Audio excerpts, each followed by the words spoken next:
ಜನಶ್ರೀ ನ್ಯೂಸ್ಗೆ ಸ್ವಾಗತ. ನಾನು ನಿತಿನ್ ಮಂಜುನಾಥ್. ಹಿಂಬದಿಯಿಂದ ಗುದ್ದಿದ ಹಸು, ಅಪಾಯದಿಂದ ಪಾರಾದ ವೃದ್ಧೆ.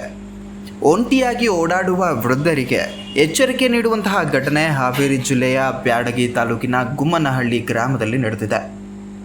ಪಾರ್ವತವ್ವ ಸುಂಕದ ಎಂಬ ವೃದ್ಧೆಯನ್ನು ಹಸು ಏಕಾಏಕಿ ಹಿಂಬದಿಯಿಂದ ಗುದ್ದಿ ರಸ್ತೆಯಲ್ಲಿದ್ದ ವಾಹನದ ಕಡೆಗೆ ತಳ್ಳಿದ ಘಟನೆ ನಡೆದಿದೆ.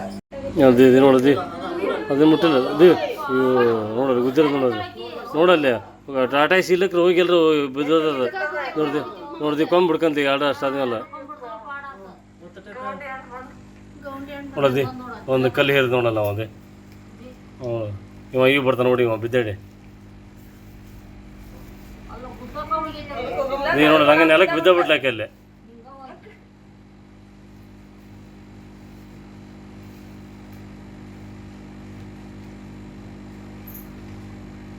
ಅದೃಷ್ಟವಶಾತ್ ವೃದ್ಧೆ ಗಂಭೀರ ಅಪಾಯದಿಂದ ಪಾರಾಗಿದ್ದು ಗಾಯಗೊಂಡಿದ್ದಾರೆ.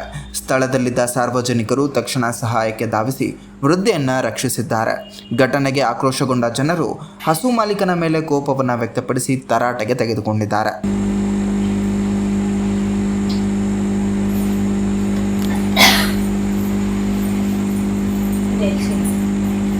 ಇದೇ ರೀತಿಯ ನಿರಂತರ ಅಪ್ಡೇಟ್ಗಳಿಗಾಗಿ ನೋಡ್ತಾ ಇರಿ ಜನಶ್ರೀ ನ್ಯೂಸ್.